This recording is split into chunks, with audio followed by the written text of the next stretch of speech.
¿Por qué una charla sobre diseño de presentaciones? Y todos los que estamos aquí, casi seguro, hemos hecho bastante más de una, sea para que nos sirvan de guía, ¿no? De los contenidos que estamos dando en clase o en presentaciones en congresos donde vamos a hablar de nuestros resultados de investigación.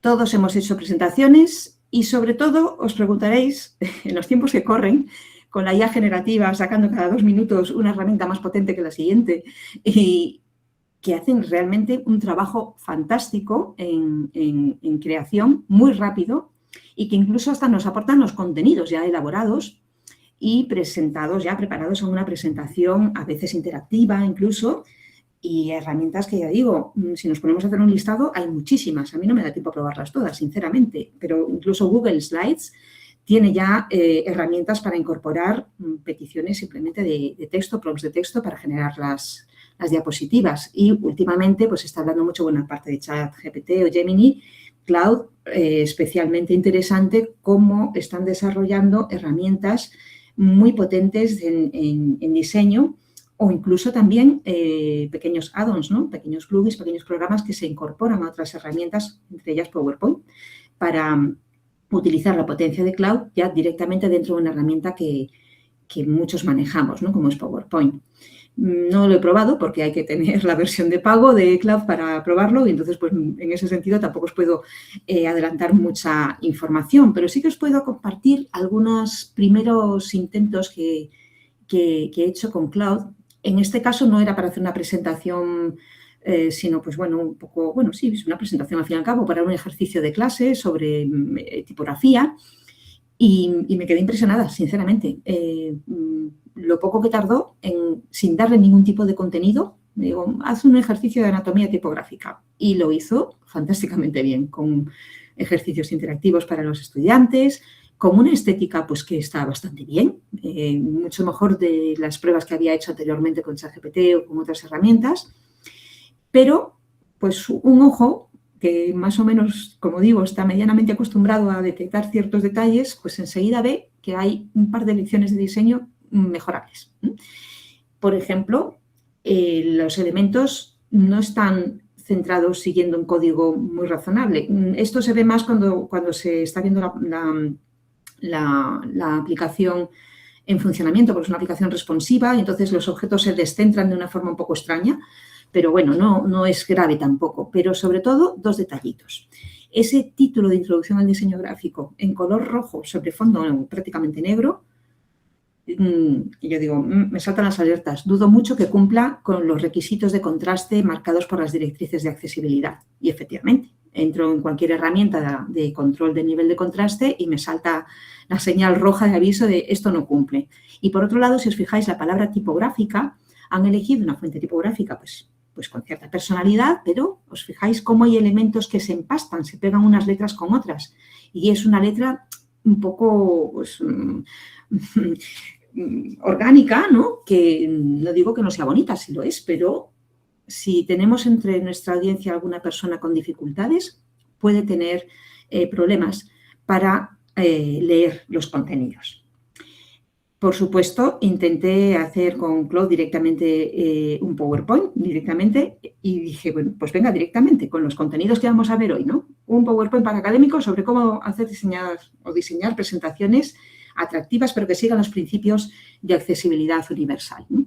Y bueno, claro, me quedé sin tokens y me tuve que esperar al día siguiente, y mientras tanto, pues cogí el código generado por Gemini, por Cloud, y en Gemini le pedí que me hiciese la presentación.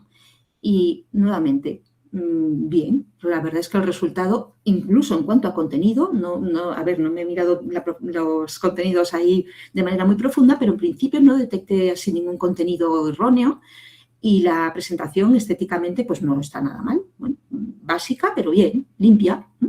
lo que debe ser, que ya digo, no vamos aquí a buscar ser ganadores de ningún premio de diseño, ¿no?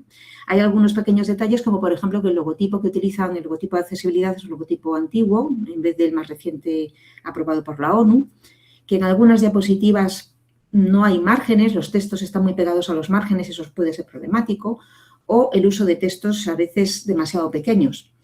Y al día siguiente, cuando ya recupere los tokens, me lo he saltado, aquí está, cuando ya recuperé los tokens, con Cloud exporté el PowerPoint, veis que la estética que sigue pues es diferente a la que me generó Gemini y algunas cosillas. Bueno, el logotipo de accesibilidad sí que es más actual, ¿no? Se parece mucho al que utiliza Apple. Y hay algunas cosillas como montones de cajas, muchas cajas en todas las diapositivas. O, por ejemplo, en la diapositiva que estáis viendo en el centro, ya enseguida veo ese título con un descentrado extraño. Las comillas muy grandes hacen que las dos líneas del título se separen, pero sobre todo lo que pretenden destacar en color amarillo yema, ese amarillo yema sobre ese verde azulado, digo, para mí que no cumple. Y efectivamente, nuevamente, vuelvo a ir a unas herramientas de comprobación de contraste y no cumple para nada. Pero es que ni siquiera aunque el texto fuese muy grande, que normalmente las directrices te marcan qué nivel de contraste tiene que tener el texto, si el texto es muy pequeño, contraste con respecto al fondo, claro. Si el texto es muy pequeño, si es un texto mediano, si es un texto grande. Pues ni siquiera aunque fuese un texto grande, tampoco cumpliría las directrices, ¿no? Entonces, realmente hay cositas, como digo, como decía antes, que son mejorables, aunque en líneas generales, la verdad es que bastante bien. También preguntaréis, incluso antes de la inteligencia artificial generativa, si está la web llena de plantillas, ¿cuál es el objetivo de esta charla? ¿No? Pero es que no todas las plantillas tienen un buen diseño y, desde luego, no todas las plantillas tienen un diseño accesible que esté adaptado a una audiencia con capacidades diversas, ¿no? Así que incluso Canva, Adobe Express, otras muchas plataformas online que nos dan montones de recursos gráficos, presentaciones interactivas, de todo, muchas veces súper llamativas, a veces demasiado llamativas para un congreso, por ejemplo, o incluso para una clase. Y lo que pasa es que muchas veces funcionan en modo presentación, o sea, que tienes que entrar con tu usuario y no puedes después exportar la presentación a un formato que te lo puedas llevar a un pendrive a un congreso, ¿no? Por supuesto, tenemos el clásico PowerPoint, que todos conocemos, casi un estándar, donde podremos hacer nuestra presentación desde cero o utilizar plantillas. E incluso utilizar el diseñador automático de PowerPoint, que nos va a hacer sugerencias sobre la estética y la composición del documento. Pero si hacemos alguna que otra prueba, nos podremos encontrar con cosas como estas, que la elección que te sugiere el diseñador automático, pues no está teniendo en cuenta que igual una imagen que le estás incorporando a la presentación tiene texto incorporado y de repente pues te lo recorta y te hace cosas pues a veces muy extrañas, con lo cual siempre tendremos que ir siguiendo un poquito esas decisiones automáticas, supervisándolas de alguna manera, ¿no? Microsoft PowerPoint, de hecho, tiene un conjunto de plantillas que son accesibles. Si hacemos archivo nuevo, en el buscador ponemos plantillas accesibles, nos va a aparecer un listado de plantillas accesibles, supuestamente, porque en cuanto las miras un poquito te das cuenta de que no son accesibles, no cumplen con algunos de los criterios básicos, como por ejemplo que el texto esté sobre fondos lisos. La mayor parte de las plantillas supuestamente accesibles tienen imagen por debajo, o tienen gradientes, o tienen el cuerpo de texto muy finito, con fuentes tipográficas que igual no tienen los caracteres claramente diferenciados, como por ejemplo esta que he puesto en grande y esta que dice diseño espiral para planificación de eventos, las A's y las O's y casi las E's son casi iguales, son casi círculos, y esto para personas con baja visibilidad, con baja visión, por ejemplo, pues les genera problemas. Así que esa es la cuestión, ¿no? Fundamentos de diseño, la cosita más básica, y principios de accesibilidad universal son esenciales que los conozcamos un poquito para poder detectar también si un diseño generado por inteligencia artificial o una plantilla están cumpliendo con las normas básicas necesarias, ¿no? Y vamos, antes de entrar a ver un conjunto de recomendaciones y de cositas en las que nos podemos fijar, vamos a echar un vistazo a algunas plantillas de congresos del mundo STEM, ¿no? Del mundo de la ingeniería y demás, ¿no? Porque Es cierto que muchas veces los congresos nos proporcionan las plantillas y ya pues no tenemos ni que buscar recursos en Internet, tenemos que ceñirnos a la plantilla del congreso. Y no siempre tampoco es un buen punto de partida, ¿vale? A veces nos dan algunas pautas sobre cómo modificar la plantilla, pero otras veces pues ni siquiera eso, ¿no? Fijaros, esta es la plantilla, el conjunto de plantillas de un congreso de realidad virtual del Instituto de Ingenieros Eléctricos y Electrónicos, y veis que aparte de la plantilla de texto que bueno, hay más imagen que espacio para el texto, con lo cual cualquier título un poco largo de una presentación va a quedar un poco extraño ahí, pero vemos que después hay 3 plantillas básicas para el contenido de la presentación, 2 de ellas con 2 columnas y solamente una, la de la izquierda, es la única que tiene más espacio para el texto, ¿no? Pero fijaros cómo a la derecha tiene una imagen bastante grande que nos está quitando casi 1/3 del espacio de la pantalla para exponer nuestros contenidos. Y además el fondo es azul, no es blanco, y eso puede comprometer la inserción de gráficos y que después no se vean demasiado bien o la legibilidad incluso del texto. En la misma conferencia, pero porque lo que acabamos de ver era de 2024 y la conferencia de este año, la de 2026, me llamó mucho la atención que tiene una recomendación pidiendo que, por favor, se sigan en lo posible las directrices de accesibilidad y hay un enlace a las recomendaciones. Realmente ese enlace te lleva a las recomendaciones de PowerPoint o de Microsoft sobre accesibilidad, que después hablaremos de ello, ¿no? Y es que, claro, en 2025 entró en vigor el acto, el European Accessibility Act, ¿no? Una regulación que obliga a cumplir con una serie de requisitos en determinados productos y servicios, unos requisitos de accesibilidad mínimos, ¿vale? Así que, bueno, en esta convocatoria de 2026 destaca ese enlace y destaca también que su plantilla pues, no cumple tampoco con algunas de las recomendaciones básicas, como las que he dicho antes, que el fondo no tenga gradientes, que el fondo no tenga imágenes cuando va a contener un texto, ¿vale? Si vemos algún ejemplito más, veis aquí esta conferencia sí que dan alguna indicación, dicen mejor más imágenes que texto, ¿eh? Pero bueno, eso será si las imágenes comunican, si son visualmente interesantes, tienen buena calidad y realmente están informando de algo, si no, pues están simplemente decorando, ¿vale? Y por otro lado, nos indican, no dejes que el texto sea demasiado pequeño. Dices, vale, pero ¿cuánto es demasiado pequeño? Bueno, pues de eso hablaremos en breve. Vamos a ver algún ejemplo más. Esta otra también del Instituto de Ingenieros, veis que viene preparado para que hagas clic en el título y que automáticamente se pueda modificar. ¿Y qué pasa? Que cuando haces clic en el título y escribes tu título, si tu título es un poco largo, enseguida te salen directamente, el texto se te sale fuera de la pantalla. Así que vas a tener que, sí o sí, hacer modificaciones y cambios en esa plantilla para que se ajuste al contenido que tú quieres mostrar. Y, por ejemplo, esta plantilla del Women in Courage, otra conferencia de la ICM, veis que tiene un diseño muy limpio, muy neutro y realmente, aunque ya digo, pues probablemente no gane ningún concurso de diseño, pero es adecuada para este mundo académico donde los contenidos son especialmente importantes, ¿no? Y que, bueno, que tampoco tenemos que entretener a la gente, que realmente la gente está ahí queriendo de forma voluntaria escuchar lo que tú les estás contando, ¿no? Bien, pues de hecho Women Courage, si comparamos las plantillas que tienen para pósters de congresos, que esa es otra, los pósters de congresos, veis como el del centro o el de la derecha, pues el diseño es bastante menos cuidado que el de Women in Courage, ¿eh?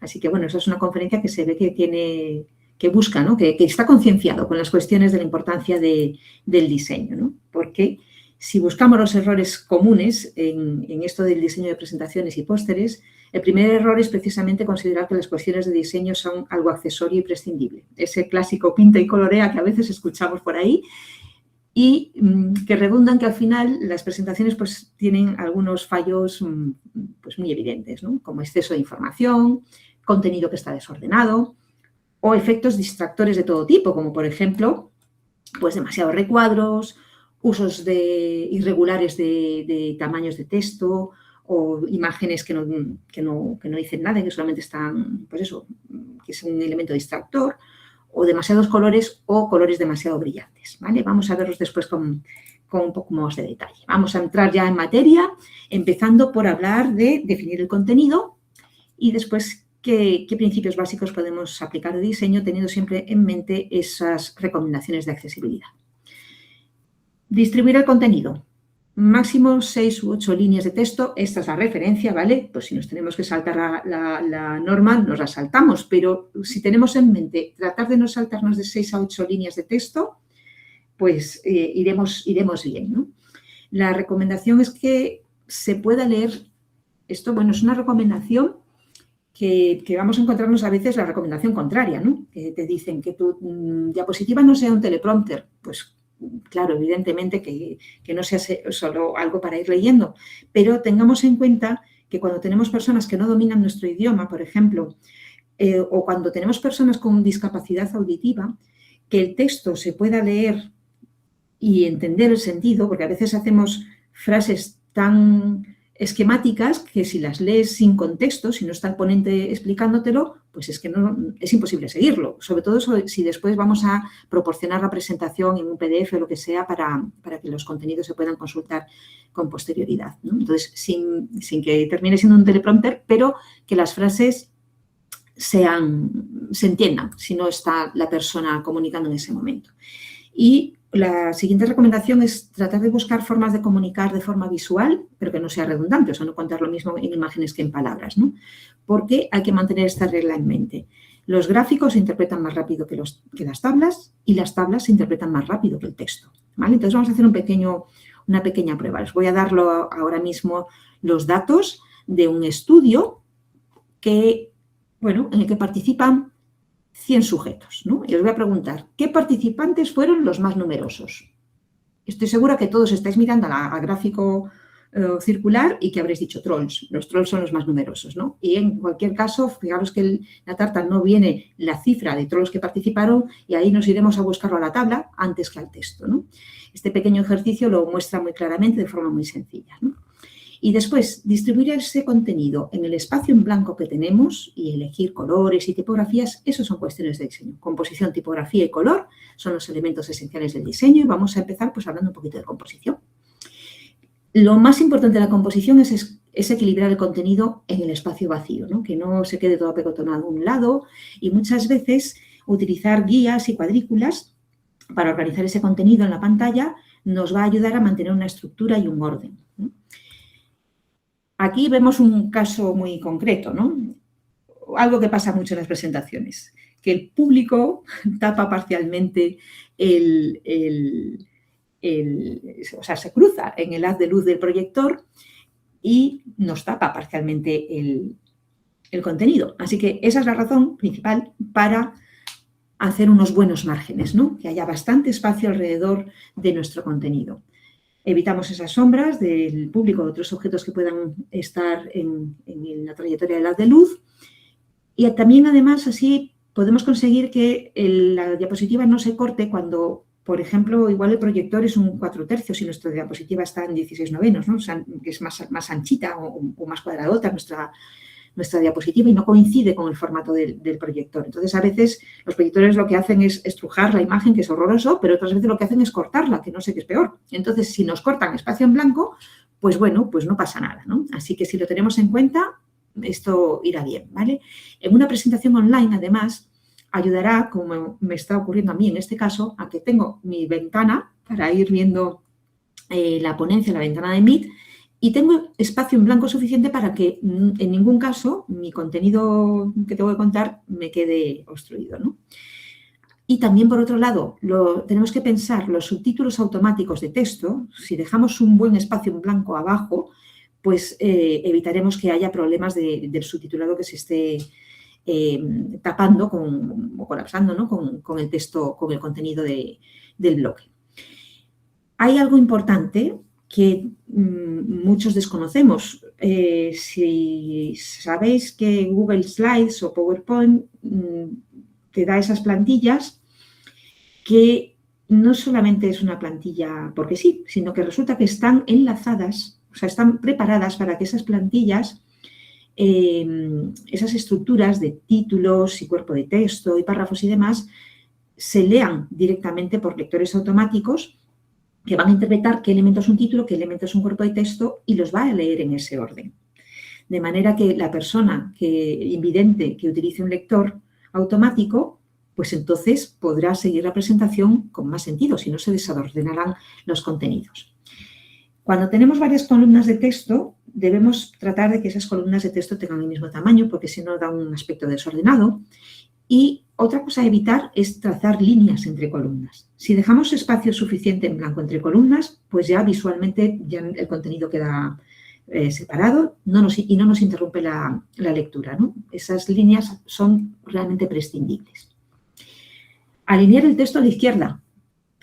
Parece que no, pero resulta que es la mejor opción, está estudiadísimo, que es la mejor opción para seguir la lectura y al pasar de una línea a la otra.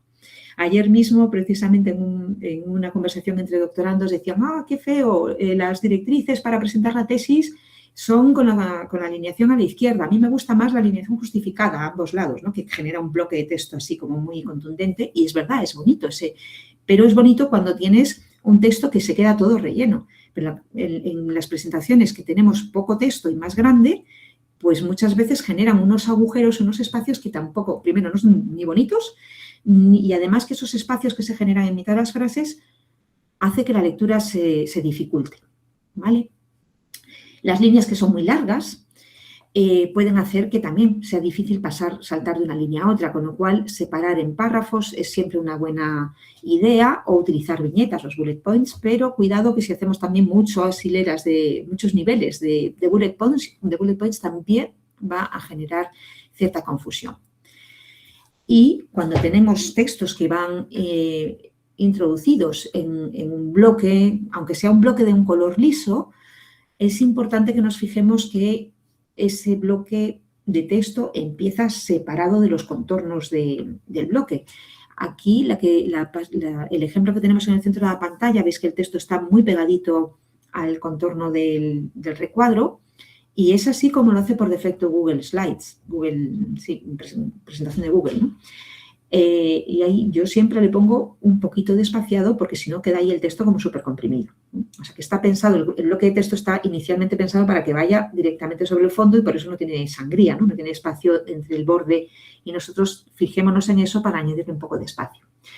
Ese espacio en blanco alrededor de cada elemento es esencial para dar una sensación limpia, ¿no? Y ordenada, y las recomendaciones varían mucho entre autores. Porque, bueno, no lo he comentado, pero todo lo que estoy diciendo aquí tiene una referencia a algún autor que ha hecho algún estudio empírico o hay un consenso entre autores, ¿vale?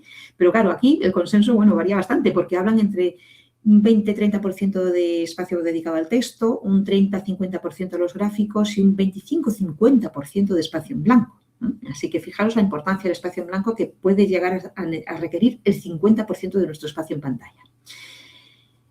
Por otro lado, además de fijarnos en este tipo de cuestiones de alineación del texto, otra cuestión importante es cómo creamos una jerarquía visual que nos guíe la mirada a lo largo del documento, ¿no? Colocando los bloques de texto, los gráficos y las imágenes con sentido para que aquello que llama más la atención pues sea lo que transmita la información más importante. En ese sentido, en cuestiones de tipografía, el factor que más marca la jerarquía es el tamaño del texto, ¿no? Un tamaño de texto grande, pues evidentemente nos va a llamar más la atención, pero incluso más que el texto grande, incluso aunque el texto tenga color o una tipografía muy bonita, por lo general, y no siempre, porque va a depender del gráfico de la imagen, pero en general las imágenes van a captar en mayor medida el interés, pero de forma refleja, ¿vale? No es que diga uno, voy a ver los dibujitos, voy a leer los dibujos, no, sino que realmente nuestra mirada se va directamente a las imágenes y a los gráficos. En la cuestión de texto sí que el tamaño, pues los títulos tienen que tener mayor tamaño, esto parece obvio, ¿verdad? Pero a veces no es tan obvio mantener esa coherencia de tamaños de texto iguales para todos los elementos que tengan la misma importancia en nuestra presentación. Y ahora sí, llegamos a ese, bueno, ¿y cuándo un texto ya es demasiado pequeño? Pues cuando tiene menos de 18 puntos, por regla general, para una presentación. Pero debemos tener en cuenta que el tamaño del texto varía muchísimo de una fuente a otra. Fijaros este ejemplo que os estoy poniendo. cómo la fuente Arial es mucho más grande que la Microsoft Himalaya, por ejemplo, ¿no? Y la Times New Roman y Calibri, pues veis que son bastante parecidas en tamaño de los caracteres, ¿no? Así que esto tenemos que tenerlo en cuenta. Así que ese 18 puntos, en caso de que estemos con Times o con Calibri, pero otras igual, pues podemos reducirlas un poquito o debemos ampliarlas necesariamente. ¿Cuántas fuentes utilizar? Esto es otra. Si tenemos montones de fuentes diferentes, genera mucha confusión. Y nuestra mente va a estar intentando entender que una fuente tipográfica corresponde a títulos, otra fuente tipográfica corresponde al cuerpo de texto, otra fuente tipográfica corresponde a anotaciones que tienen menor importancia, pero si las utilizamos de forma inconsistente, pues generamos mucha confusión. Se recomienda no utilizar más de 3 fuentes. Yo diría que más de 2 tampoco es necesario. Incluso con una fuente, ahora veremos, podemos generar suficiente jerarquía visual como para que quede todo bien claro cuál es el título, cuál es el cuerpo de texto y cuáles son las anotaciones, ¿no? En general se suele recomendar para presentaciones utilizar fuentes sin serifas, sin remates, ¿no? Sin esos pequeños adornitos que tiene, por ejemplo, la Times New Roman, que tiene como pequeños adornitos ahí al final de las letras, ¿no? Esos remates, ¿no? Las fuentes que no tienen esos remates tienen muy buena lectura en pantalla y además tienen un aspecto así más moderno, más contemporáneo. Y sobre todo son especialmente buenas cuando estamos leyendo el texto a distancia, como suele ocurrir en las conferencias, y además cuando la pantalla tiene poca resolución son especialmente buenas. Fijaros ese ejemplito que os he puesto ahí con 2 letras G pixeladas y cómo la pixelada de Times New Roman es difícil distinguir si eso es una G o es una C, cuando en la letra de la derecha, que no tiene remates, claramente el cinturoncito de la G se ve claramente y se distingue que es esa letra. Y, por supuesto, tener mucha atención cuando tenemos que meter muchos datos o códigos dentro de nuestra presentación, código, ¿no? Utilizar una fuente monoespaciada como la Courier para que todos los bloques de números, sea un 0 gordote o un 1 muy finito, ocupen el mismo espacio, ¿no? Decía antes que con una sola fuente tipográfica, utilizando los distintos estilos de negrita, cursiva y el tamaño del texto, podemos generar suficiente jerarquía visual como para no necesitar más que una sola fuente y que la sensación visual sea también más elegante y limpia, ¿no? Las fuentes tradicionales, como Times New Roman, Arial, Helvetica, son especialmente buenas para obtener una buena legibilidad, nos dan una garantía. Y nos van a evitar problemas cuando presentemos las presentaciones a PDF, que muchas veces se pierden las fuentes tipográficas o se descolocan. Además, las fuentes clásicas, otro detalle importante es que suelen tener los caracteres para símbolos de distintos idiomas o muchos símbolos matemáticos y demás, que otras fuentes más complicadas, las decorativas que llaman, ¿no? O las de estilo manuscrito, pues a veces no tienen tantos caracteres, ¿no? Pero bueno, si queremos un poco salirnos de lo clásico y hacer algo un poco más llamativo, en cualquier caso tratemos de elegir fuentes que no sean excesivamente rebuscadas porque pueden generar también muchas dificultades en la lectura. Algunos consejitos más para mejorar la legibilidad en cuanto a lo que es el uso de fuentes tipográficas y a cómo construir los bloques de texto. Pues una de las primeras es evitar las mayúsculas en el cuerpo de texto. Las mayúsculas son muy parecidas entre sí. Si os fijáis ahí la palabra arriba a la derecha, la palabra doc, escrita en mayúsculas y escrita en minúsculas, la D y la O se parecen muchísimo. La G también tiene toda su forma circular, tienen el mismo tamaño de altura, ocupan el mismo espacio y a distancia, si entrecerramos los ojos, nos daremos cuenta que son casi iguales, ¿no? Sin embargo, en minúsculas, la D, que tiene su asta ascendente, y la G, que tiene la descendente, hace que sea más fácil distinguir las letras entre sí. Entonces, en el bloque de texto nunca se recomienda que el bloque de texto sea todo en mayúsculas.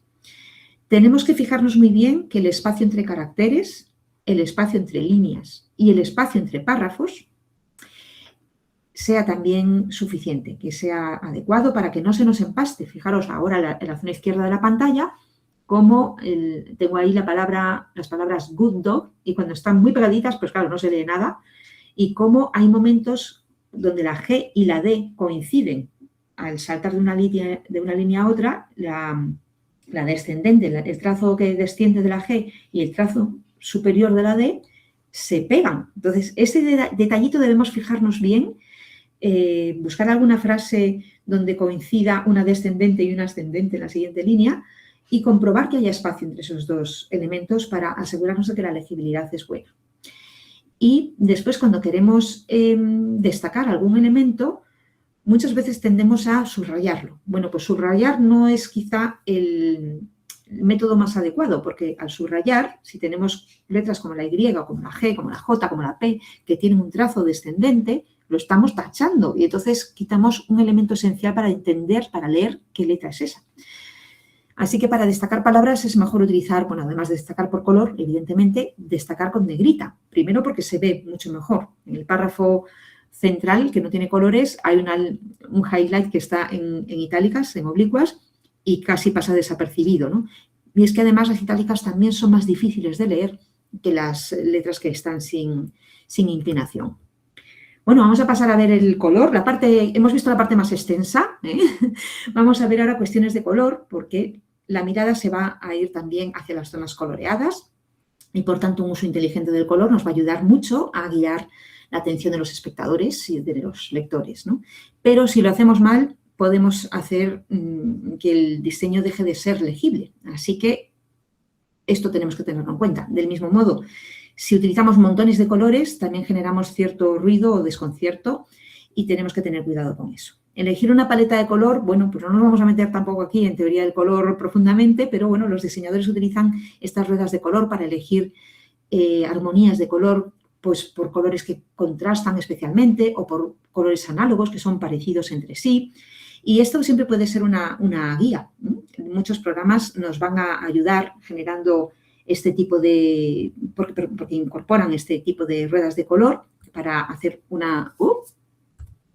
me he saltado algo. Tenemos que volver para atrás un momentito. No sé qué botón le habré dado. Un momentito, que volvemos al color. Aquí estábamos. ¿Se sigue viendo? Sí, vale. Que nos hemos saltado ahí una cosita. Bien. Entonces, decía que hay muchos programas que incorporan estas ruedas de color, pero lo importante no es tanto, vamos a ver después más cuestiones sobre paletas de color, pero sea cual sea el color que elijamos, es importante destacar el texto sobre el fondo.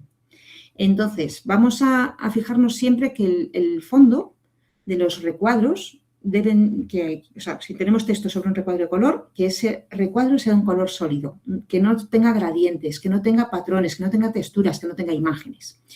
Ni siquiera que esa imagen esté medio transparente con el fondo o que esté desenfocada. Para la legibilidad perfecta no es conveniente. Ya digo, esto estamos hablando de presentaciones, para otro tipo de diseños puede tener todo el sentido del mundo. Los fondos de color oscuro funcionan peor para la lectura que los fondos claros, así que es mejor utilizar colores blancos o colores muy claritos, aunque consuman más energía. Para la legibilidad es mejor. Y debemos utilizar mejor colores fríos, azulados, que rojizos, porque nuestros ojos tienen más sensores de colores cálidos y entonces por eso los rojos y los colores cálidos parece que sobresalen de la presentación, ¿no? Entonces es mejor que el fondo sea más bien de un tono tirando a frío o blanco. Y además porque dan una sensación de limpieza, de claridad de ideas y van a evitar que haya problemas a la hora de integrarlo con otros gráficos que puedan tener otros colores, ¿no? Por supuesto, no hay problema en utilizar un texto blanco y un fondo oscuro, ¿no? Si el texto es suficientemente grande. Y tampoco estoy aquí diciendo que todo tenga que ser negro sobre blanco, que el dicho viene de algo, ¿no? Es el contraste óptimo, ¿no? Pero bueno, tampoco vamos a prescindir de los colores. Estamos hablando precisamente que el color nos puede ayudar a hacer la presentación más interesante. Entonces, debemos buscar combinaciones que sean fuertes. Las combinaciones fuertes son las que hacen un mayor contraste, que puede ser por un color que es claro sobre un fondo oscuro o viceversa, o un color que es muy saturado sobre un color que está poco saturado o viceversa. ¿También? ¿Vale?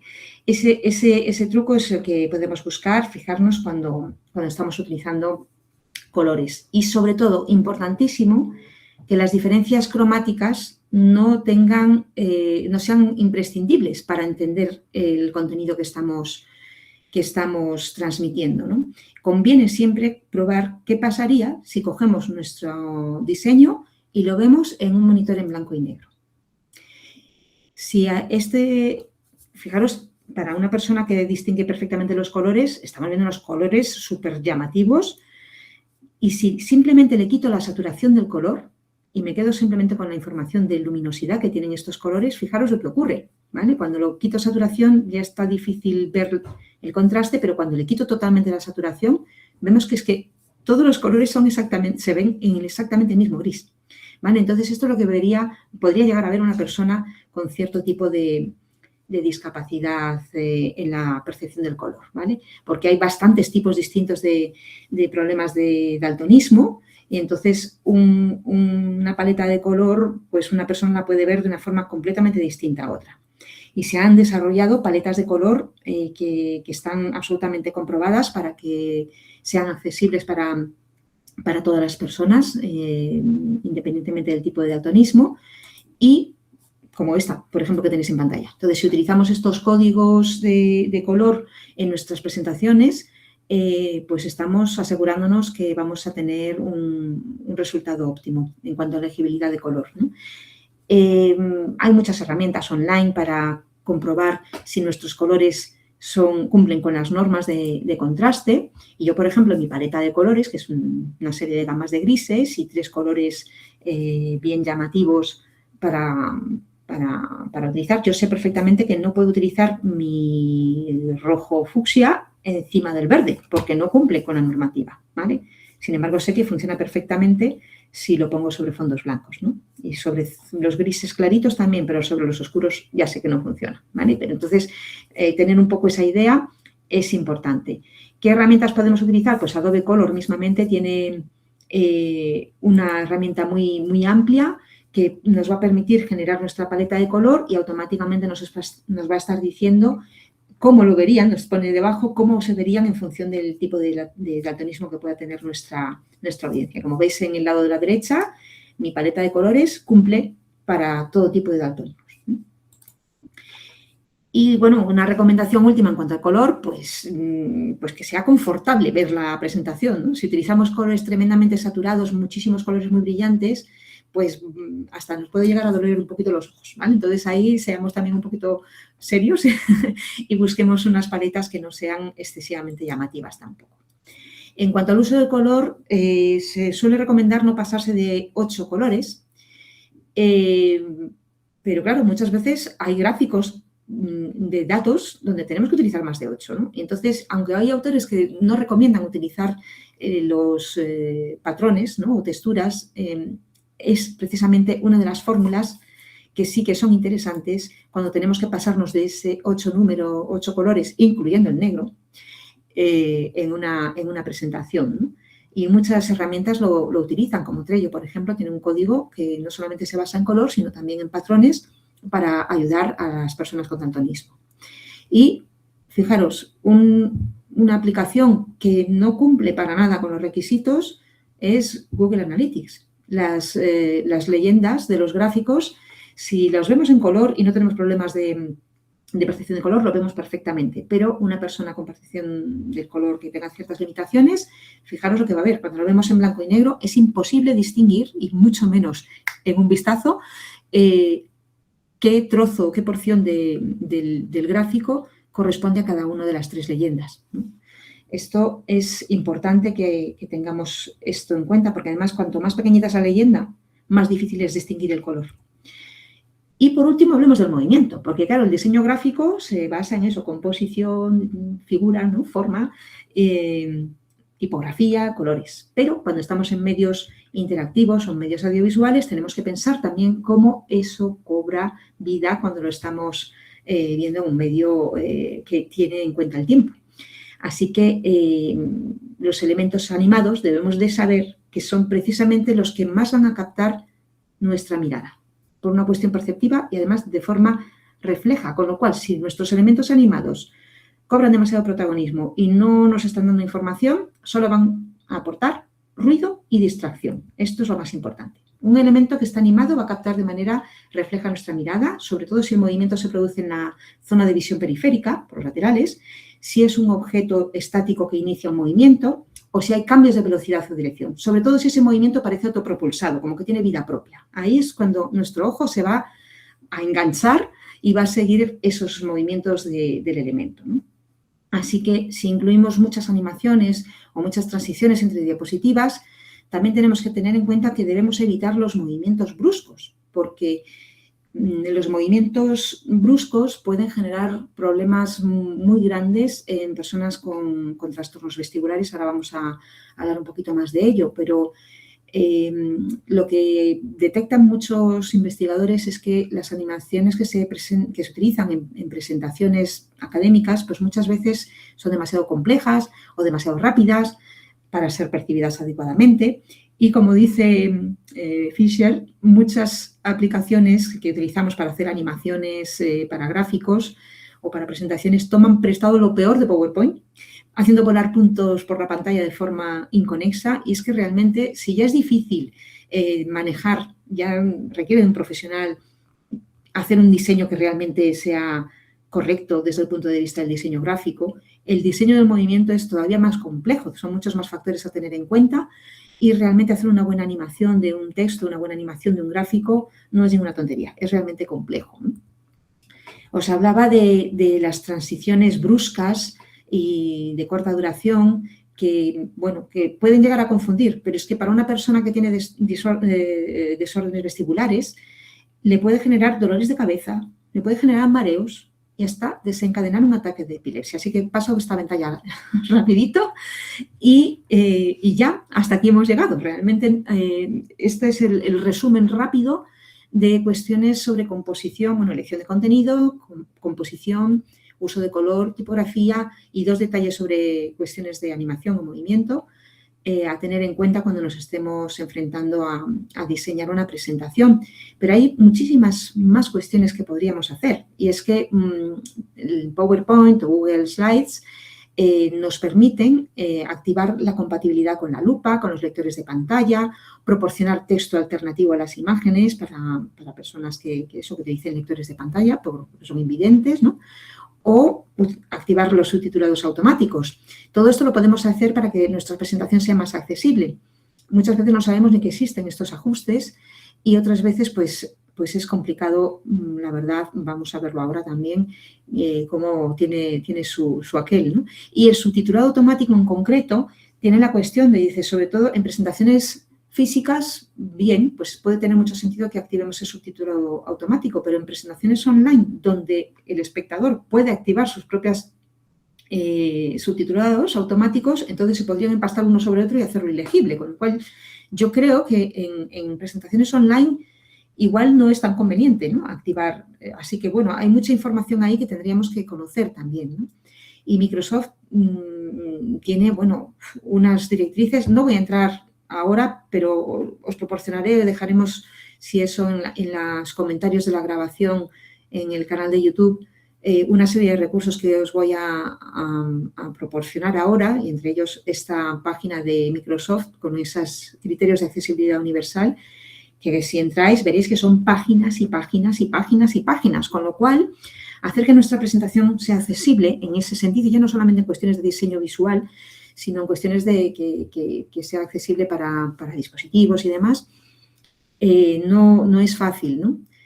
Podemos comprobar la accesibilidad de nuestro diseño y en el caso concreto de esta presentación que se hizo antes de conocer que existían este tipo de opciones, si vemos en el menú revisar te aparece comprobador de accesibilidad y si no aparece lo buscamos, ¿no?, con la lupita, ¿no?, y nos saldrá una ventana con probablemente cientos de indicaciones donde nuestras presentaciones están fallando en cuestiones de accesibilidad, porque, por ejemplo, una imagen no tiene texto alternativo o porque un texto es demasiado pequeño o porque el color no cumple con la normativa y demás. Así que, como conclusión final, tenemos que saber que diseñar presentaciones que cumplan realmente con todos los criterios de accesibilidad requiere de un esfuerzo importante pero que sí que es verdad que no cuesta tampoco mucho, si sabemos estas 4 cositas que acabamos de ver sobre diseño gráfico, hacer que nuestra presentación sea visualmente un poquito más agradable y que sea clara y que sea además accesible, pues no cuesta mucho y eso sí que es fácil que lo podamos tener en cuenta. Así que nada, como decía, referencias, todas estas en cuanto a referencias, digamos, académicas, de todo lo que he dicho está validado, ¿no? por estudios empíricos o por acuerdo entre distintos autores y os dejaré, como decía, este tipo de recursos para, bueno, una página web donde podemos elegir qué fuentes combinan bien unas con otras o generadores de paletas de color, recursos sobre accesibilidad para detectar si la paleta de color tiene el contraste adecuado o esa información de accesibilidad de PowerPoint y de Google Docs. Y hasta aquí. Pues muchas gracias por vuestra atención y espero que os haya servido de algo esta presentación